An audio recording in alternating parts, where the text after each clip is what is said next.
Hello guys, இன்னும் கொஞ்ச நேரத்தில் வந்து திவ்யாவோடைய ஃபேமிலி வந்து உள்ளே என்ட்ரு ஆக போகிறாங்க. ஸோ செம்ம வைபாக வந்து இருந்துகிட்ருக்கு. அண்ட் செம்ம பாசிட்டிவாக வந்து பார்த்திங்க அப்படின்னா இவங்க ஃபேமிலிஸ் வந்து வேறு லெவல் அட்வைஸ் வந்து பார்த்திங்க அப்படின்னா திவ்யா அவர்களுக்கு வந்து கொடுத்துருக்காங்க.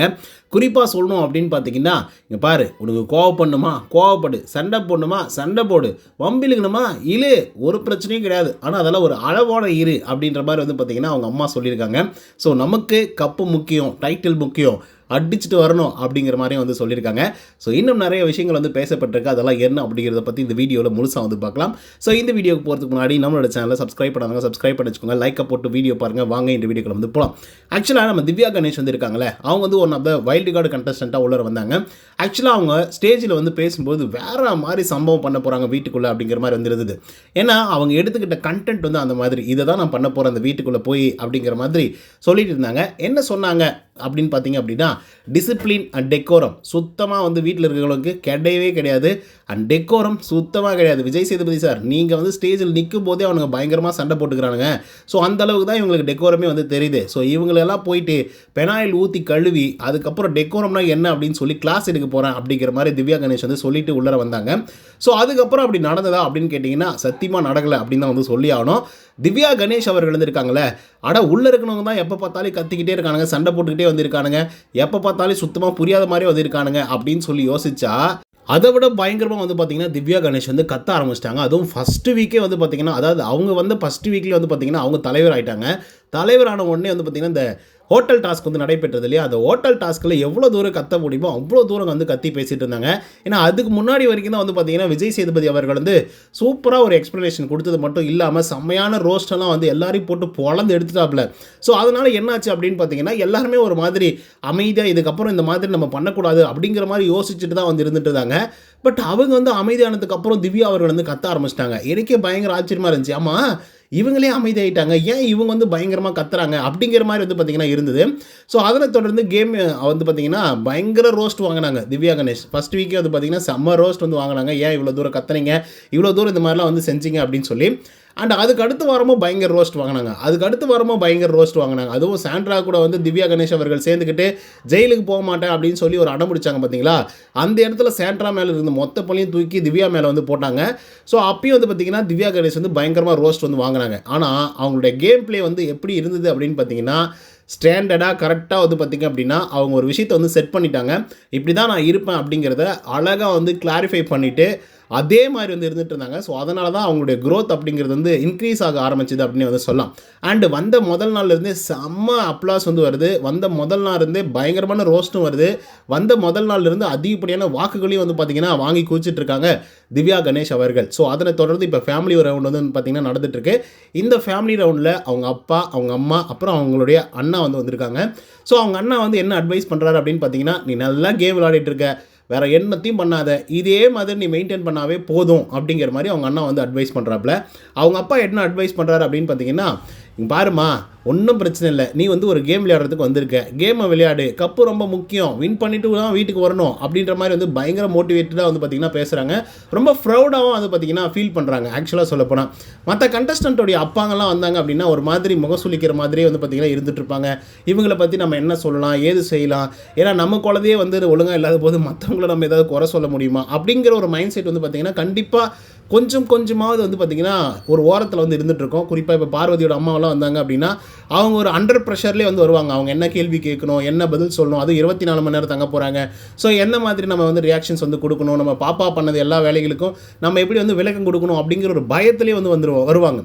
ஆனால் திவ்யா கணேஷோடைய அப்பா, அம்மா, அப்புறம் அவங்களுடைய அண்ணா ரொம்ப ப்ரௌடாக நீ என்ன வேணால் பண்ணு, வேறு மாதிரி பண்ணிட்டுருக்க அப்படின்னு சொல்லி கான்ஃபிடெண்ட்டாக பேசுகிறாங்க. அப்படின்னா அதுக்கான காரணம் வந்து பார்த்திங்க அப்படின்னா திவ்யா கணேஷ் தான். ஸோ திவ்யா கணேஷ் அவங்க வாங்கி வச்ச சம்பாதிச்ச அந்த பேர்கள் எல்லாமே நற்பெயர்களாக இருக்கிறதுனால என்னாச்சு அப்படின்னா திவ்யா கணேஷோடைய பேரண்ட்ஸ் எல்லாருமே ப்ரௌடாக ஃபீல் பண்ண ஆரம்பிச்சிட்டாங்க.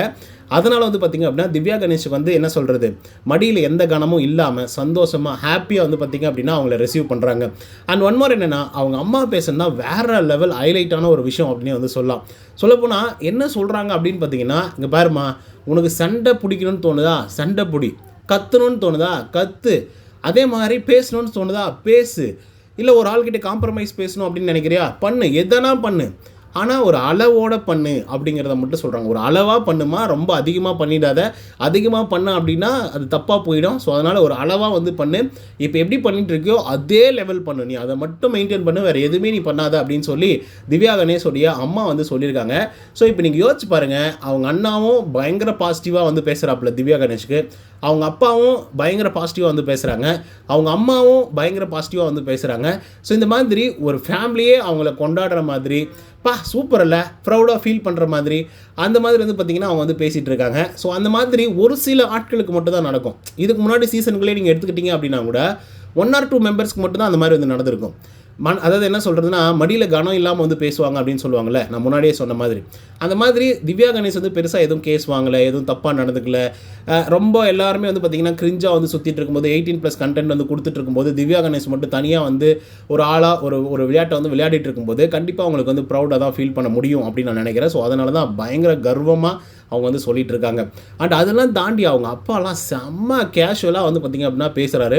ஸோ சொல்லப்போனால் ஒவ்வொருத்தரை பற்றி பேசும்போது, அதுவும் குறிப்பாக கமருதீனுடைய என்ன சொல்ற, அவங்களுடைய கேப்டன்சி டாஸ்க்கை பற்றியும், அதே மாதிரி கேப்டன்சி பதவி எப்படி போயிட்டுருக்கு அப்படின்னு சொல்லி கலாய்க்கிற மாதிரி வந்து கேட்குற விதங்களாக இருக்கட்டும். ஸோ இதெல்லாம் வந்து ரொம்ப அழகாக ஃபன்னாக வந்து பார்த்திங்க அப்படின்னா மெயின்டைன் பண்ணுறாங்க. ஸோ அந்த விதத்தில் வந்து அவங்க அப்பா வந்து கேட்குறாப்புல கமருதீன் கிட்ட, கமருதீன் என்ன கமருதீன், நீங்கள் தலைவர் ஆகிட்டீங்க, இந்த வாரம் எப்படி போயிட்டுருக்கு? ஏன்னா என் பொண்ணு வந்து தலைவராகும்போது எவனும் ஒத்துழைக்கல, ஆனால் நீங்கள் தலைவர் பதவி ஏற்றுனதுக்கப்புறம் வந்து பயங்கரமாக வந்து போயிட்டுருக்கு போலே, எந்த பிரச்சனையும் இல்லாமல் அப்படின்ற மாதிரி வந்து கேட்குறாப்புல. இது ஆக்சுவலாக வந்து பார்த்திங்கன்னா உள்குத்தான ஒரு கொஷின் தான், புரிதுங்களா?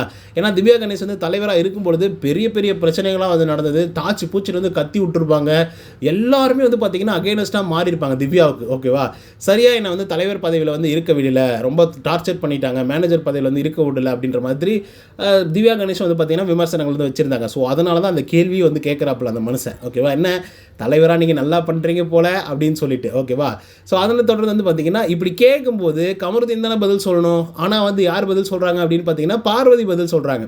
பார்வதி எப்படி பதில் சொல்கிறாங்க, இல்லை சார் இது வந்து ஃபேமிலி ரவுண்ட் அப்படிங்கிறதுனால நாங்கள்லாம் பொழைச்சி போ அப்படின்னு சொல்லி விட்டுட்டுருக்கோம் சார். இதுவே ஃபேமிலி ரவுண்ட் இல்லைன்னு வச்சுக்கோங்க, வேறு மாதிரி ஒரு சம்பவமாக இருந்திருக்கும், கமருதீன்லாம் தலையை பிச்சுட்டு வந்து போயிருப்பான் அப்படிங்கிற மாதிரி சொல்லும்போது, அப்போது அவரே சொல்கிறாப்புல, இதுதான் பாரு, எப்பயுமே ஒரு பிரச்சனையை வந்து கிரியேட் பண்ணிவிடுவாங்க, தொடங்கி வச்சுருவாங்க, அதுக்கப்புறம் வந்து அது வீடு முழுக்க பற்றி எரிஞ்சிட்டு இருக்கும் அந்த பிரச்சனை. ஆனால் இவங்க தொலைவாக போயிடுவாங்க. அதுக்கப்புறம் கிட்ட வந்துட்டு அதெல்லாம் ஒன்றும் பிரச்சனை, நீ கரெக்டாக தான் வந்து பேசின, நீ கரெக்டாக தான் பண்ண அப்படின்னு சொல்லி அவங்களையே தட்டி கொடுப்பாங்க. அதுதான் வந்து பார்த்திங்கன்னா பார்வதி அப்படின்னு சொல்லி செம்மையாக கலாய்ச்சி வந்து விட்டுருக்காப்புல. ஸோ வேறு மாதிரி தரமான சம்பவமெல்லாம் இன்றைக்கி வந்து நடக்க போகுது. அண்ட் 2 ஃபேமிலி வந்து வரப்போகிறாங்க, வந்துட்டாங்க ஆல்ரெடி. நம்ம அமித்தோடைய ஃபேமிலி வந்து வந்துட்டாங்க. அடுத்த திவ்யா கணேஷோட ஃபேமிலி இன்னொரு 1/2 hour வந்து வந்துடுவாங்க.